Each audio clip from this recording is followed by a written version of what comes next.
What's going on, guys? Today we're ranking the 8 best quirks with insane potential in My Hero Academia. As most of you know, quirks in this series can evolve over time with practice, or the user themselves may just gain a better control over it, as we saw with Lemillion. For this video, I've excluded some of the more obvious quirks with potential, like One For All and Rewind, because we know they'd be around first place and it'd just be way too easy. Don't forget to hit that sub button for more list videos like this, as I've done quite a few already, and in fact you may want to check out my list video playlist, which will be in the description. Okay, so in 8th place we have Foresight, which was a quirk possessed by Sir Nighteye, may he rest in peace.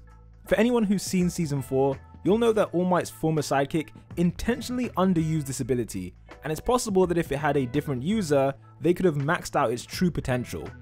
At a basic level, Foresight enabled Nighteye to see into the future of any individual, ranging from their immediate future all the way up until years to come. It was confirmed that the further he looks into the future, the harder it is to predict exactly when the events will happen, as we saw with his prediction about All Might's death. To activate this power, Nighteye first has to make contact with the person in question and look them directly in the eye. The person's destiny is then played in Nighteye's mind, and the anime makes it appear like a grainy film strip. From this perspective, he can see the person and their immediate surroundings, which allows for a decent amount of context. From the moment he activates this quirk, there's a 24-hour countdown until he can use it again on someone else. Furthermore, once it's activated, he can view a person's future for a maximum duration of 1 hour. So Nighteye believed the future he saw could never be permanently altered, and that even if you tried to change it and maybe you were successful, eventually the future he saw would still happen. However, thanks to Deku's actions during the Overhaul arc, we now know this is confirmed to be wrong and the future can definitively be changed. With that being the case, the potential of this quirk is genuinely ridiculous. Like, it's confirmed you can change the future. Could you imagine how useful it would have been to have a person with this quirk during the war arc in the manga right now? Like, just to have someone look into the future of a few heroes and make some solid plans to stop certain events from occurring. I think it would have been perhaps the most useful quirk. If the user of this quirk was more active with it and practiced with it more, perhaps Foresight's limitations could be surpassed over time. For example, maybe you wouldn't have to actually touch a person before you could activate the quirk. Or perhaps the 24-hour cooldown period could be reduced to like 2 hours, and then after that you can see someone else's future. While there is no chance that we'll ever see this potential, I think Foresight is definitely worthy of a place on this list. Moving on to 7th, we have the quirk known as Vibrate, which is used by Yoshindo. This guy has great leadership qualities and he's super competitive, so I have no doubt that one day this quirk will be even more monstrous than it currently is. As the name suggests, Vibrate gives Shindo the power to shake anything he touches, which he used during the provisional license exam to create what can only be described as mini earthquakes. His tremoring earth vibration was enough to shatter the ground in front of him and give Class 1A a crap ton of trouble. Even Todoroki was able to feel the earth shaking from the other side of the map. We've only seen this quirk used on large groups of people, but clearly if he was to use tremoring earth on a single individual, that person would pop like a balloon. Vibrate does have one drawback, and that's that Shindo gets an aftershock after he uses it. However, this has actually helped him build a resistance to vibrations, which is how he was able to bounce back after the Gang Orca did this to him. In terms of potential, I think Shindo could increase the vibrations to a massive scale, and I wouldn't claim to be a One Piece fan, but I have played Burning Blood, and you can't tell me that Shindo doesn't have some Whitebeard potential, on some level. The 6th place quirk with insane potential is Mimicry. This power is used by Mimic, who was one of, if not the most erratic member of the Shihisaikai. Thanks to this quirk, he can transfer his body and consciousness into inanimate objects, which he primarily uses to walk around in this thing for some reason. While he's inside an object, he still needs to manifest eyes to perceive his surroundings. In regular circumstances, he's limited to controlling things about the size of a fridge, but thanks to the quirk boosting drug Trigger, we were able to see Mimicry's true potential. His body and mind were literally absorbed into the Shihisaikai facility, where he warped the hallways to his will, opening up massive holes in the ground, and also doing a ton of inconvenient stuff to split them up. By warping buildings like this, I mean, Mimicry is potentially it could be one of the best support quirks in history, as the user can strategically isolate their opponents and send them into designated areas to be dealt with. Also, it operates as a great stealth quirk for obvious reasons. Either way, it is incredibly versatile, and the potential, I can see a lot of things that could be done with this quirk. The next quirk is one that won't be appearing in the anime until season 5, so if you want to avoid spoilers, then skip to the timestamp on screen. Ranked in 5th place, we have Landmine, aka the killer queen of the My Hero Academia universe. Landmine is possessed by Curious, who is a member of the Meta Liberation Army. Now, this quirk allows her to turn anything she touches into an explosive device, which she can then detonate at will. The most freakish example of her power was when she turned the blood of her subordinates into bombs, so that when Toga consumed their blood, she literally just detonated Toga's body from the inside. Thankfully, Toga was able to survive this, which brings us to the main downside of this power, and the reason why I think it has potential but is not quite there yet. The manga states that Landmine's explosions don't have much power, and therefore Curious goes for quantity of bombs rather than the quality of the bombs. To me at least, this was a massive error on her part, because a competent villain, I think, would have spent time training the quality of the blasts rather than making more of them.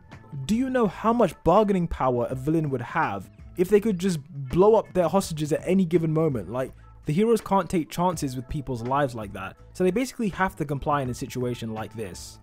At the end of the day, with training and practice, I think Landmine, obviously the quality of the explosions could become much greater, so you could be blowing up whole buildings for all we know. So yeah, I rate it quite highly, or at least I rate the potential of it quite highly.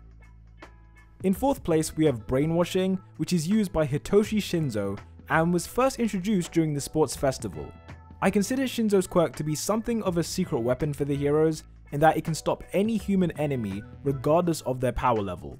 Putting it simply, Brainwash lets him control anyone who responds to something he says, as we saw when he piloted a whole team of brainwashed students during the cavalry battle. Shinzo's biggest weakness, if you can call it that, is that people must respond to him for this to work, meaning that once an enemy is aware of his presence, they can consciously choose to avoid saying anything. Manga readers especially will know that the rules of a quirk can change over time and with the right training. So if Shinzo plays his cards right, in future I think he could maybe develop 2 separate types of brainwashing. One type that requires a response but allows Shinzo to give more complex commands, and another type that requires no response but activates a more simple brainwash like what he's able to do in the present day. Let me know down below if you think that's plausible, but either way I think it's undeniable that brainwashing has the potential to be one of the best quirks in this universe. Moving on to 3rd place, we have a power that has already proven its potential to grow, and that is Nato Monoma's copy quirk. As a fair warning, I'm going to go into some minor manga spoilers here, but it's solely based on how copy has evolved throughout the series. When we were first introduced to Monoma's quirk, the way it worked was that he could make contact with a person and then be able to use their quirk for a 5-minute duration. At this time, he could have up to 3 quirks stored inside his body at once and switch between them at will, which made him ridiculously unpredictable. Each power he copied had its own 5-minute countdown, which is why he has stopwatches on his hero costume to keep track of which quirk is going to run out first. Now, the potential of this power was demonstrated during the joint training arc in the manga, when it was first revealed that through sheer practice alone, Monoma had doubled the duration he could hold quirks from 5 minutes to 10 minutes, and he'd also increased the amount of quirks that he could store in his body from 3 to 4. These developments happened within the space of less than a year, and I believe that down the road with maximum potential, I mean, he can do way more than this. A maxed out version of this copy quirk should allow Monoma to use different quirks simultaneously and combine them.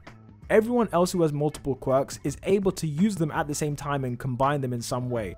So realistically speaking, I'm kind of surprised Monoma can't do this already, but it definitely will happen.